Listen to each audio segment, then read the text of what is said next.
আপনারাই বলুন যে মাত্র 366 মিটার, মানে 1 কিলোমিটারে 3 ভাগের মাত্র 1 ভাগ কভার করতে কতটুকু সময় লাগার কথা।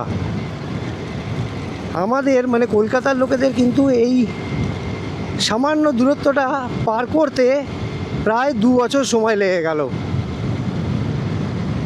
যদি এতক্ষণে বুঝতে না পেরে থাকেন আমি কী কারণে এই 366 মিটারের কথা বলছি, তাহলে একটু পরিষ্কার করে বলে দিই। আমি বলছি কলকাতা মেট্রোর অরেঞ্জ লাইনের কথা আর আমাদের চিংড়িহাটা ক্রসিংয়ের কথা।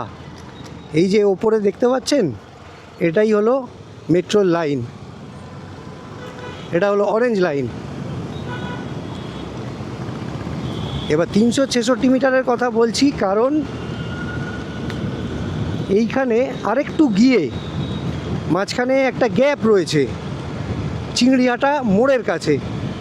ওই গ্যাপে মেট্রোর কাজ আজ 2 বছর ধরে বন্ধ হয়ে আছে। কারণ কি দেখানো হয়েছিল, যে এখান দিয়ে প্রচুর লোক যাতায়াত করে, প্রচুর গাড়ি যাতায়াত করে, পরীক্ষা আছে, এটা ওটা হেনা তেনা হাজার একটা কারণ ছিল, যে জন্য নাকি মেট্রোর এই জায়গাটার কাজটা করা যাচ্ছে না। তবে অবশেষে সব জট খুলে গেছে আর এবার মেট্রোর কাজ 2 দিন ধরে শুরু হয়ে গেছে। তো আমি আজকের ঠিক সেই কারণেই চিংড়িহাটা মোড়ের কাছাকাছি এসে গেছি আপনাদের দেখাবো বলে, যে কিভাবে পুরো দমে মেট্রোর কাজ চলছে। আচ্ছা, এখানে ছোট্ট একটু প্রবলেম, এখানে একবার জিজ্ঞেস করলে ভালো হতো, কারণ আমি নিচে দিয়ে যেতে পারলাম না, এখানে ডাইভারশন রয়েছে আজকে। আচ্ছা, বলে রাখি যে আজকে হলো রবিবার, আজকে 17 তারিখ, 17ই মে। তো এই হলো মেট্রোর সেই ইন্টারসেকশন, মানে সেই জায়গাটা যেখানটার কাজটা এতদিন বন্ধ হয়ে পড়েছিল 2 বছর ধরে। নিচে এটাই হলো চিংড়িহাটা ক্রসিং, চিংড়িহাটা মোড়। গাড়ি বিভিন্নভাবে ঘুরিয়ে এদিক ওদিক দিয়ে পাঠানো হচ্ছে, যদিও রবিবার বলে খুব একটা রাশ নেই। ওই যে ওপরে কাজ করছে, ওই একজন লেবার দাদা কাজ করছে, ওকে হাত দেখালাম, আপনারা হয়তো ওর হাতটা খুব ছোট দেখাচ্ছে, বুঝতে পারবেন না। তো আমি চেষ্টা করি এবার অন্যভাবে ঘুরে যাতে নিচে নামা যায় আর নিচ থেকে একবার দেখানো যায়। তো চলুন, আপাতত এই ব্রিজটা, এটা যাচ্ছে সল্টলেকের দিকে, ব্রিজ থেকে নামি, তারপর ঘুরে যাই, তারপর আবার আপনাদের দেখাবো। আচ্ছা, এই মুহূর্তে আমার খুব একটা ভালো আইডিয়া নেই যে আমি কিভাবে ব্যাক করে আবার ওই দিকটা যাব, কারণ এখানে নো ইউটার্ন লেখা ছিল। এই যে এই জায়গাগুলো সব গ্যাপ হয়ে আছে, এই লাইনগুলোই জোড়া হবে। এটা হলো গৌরী কিশোর ঘোষ মেট্রো স্টেশন। যাই হোক, আমাকে মনে হচ্ছে অনেকটা যেতে হবে, তারপর ঘোরাতে পারবো। ক্ষতি নেই, হাতে সময় আছে, আর আপনাদের দেখানোর জন্যই ঘুরছি, মানে নিজেও দেখবো আর আপনাদেরও দেখাবো। তো দেখা যাক কতটা ঘুরতে হয়। এখানে একটা কাট পেয়েছি, কিন্তু এখান থেকে হ্যাঁ ঢোকা যাবে। এইখান থেকে নেমে ঘুরিয়ে নিই, এই যে কাটটা।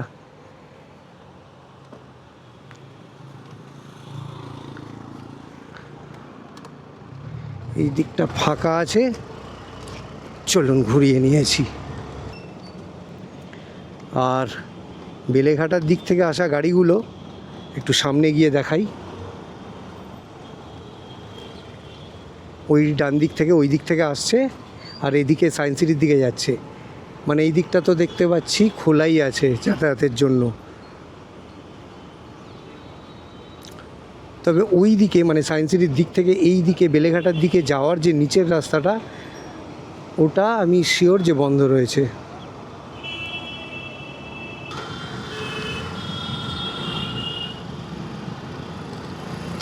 এবার এখান থেকে ডান দিকে এই হলো মেট্রো সেই সেকশানটা যেখানে কাজ হচ্ছে।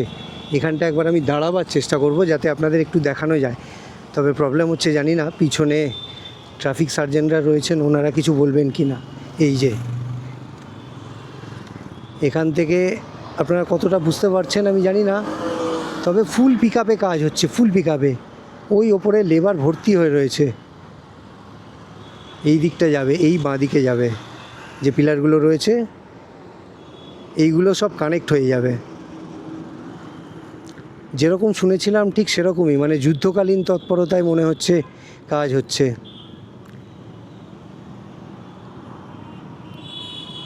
চলুন আমি এবার চেষ্টা করি জাস্ট একটা রাউন্ড মেরে আসার, আবার এই দিক দিয়েই ব্যাক করব, কারণ আমাকে যেতে হবে সায়েন্স সিটির দিকে। তো ব্যাপারটা তাহলে হলো এরকম, আমি এখন বেলেঘাটার দিক থেকে আসছি, আর এই হচ্ছে মেট্রোর অরেঞ্জ লাইনের কাজ, উপরে জোর কদমে কাজ চলছে, আর আমি এবার সায়েন্স সিটির দিকে যাচ্ছি। এটাই হলো চিংড়িহাটা মোড়, বাঁ দিকে গেলে আবার সল্টলেকের দিকে যাওয়া যায়।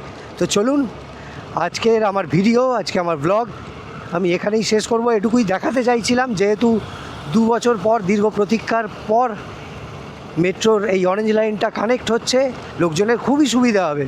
তো যাই হোক, শেষে সেই কথা একবার বলবো যে আমার ভিডিও, আমার চেষ্টা যদি আপনাদের ভালো লাগে তাহলে আমার চ্যানেলটাকে সাবস্ক্রাইব আর আমার ভিডিওটাকে লাইক আর শেয়ার করে দেবেন।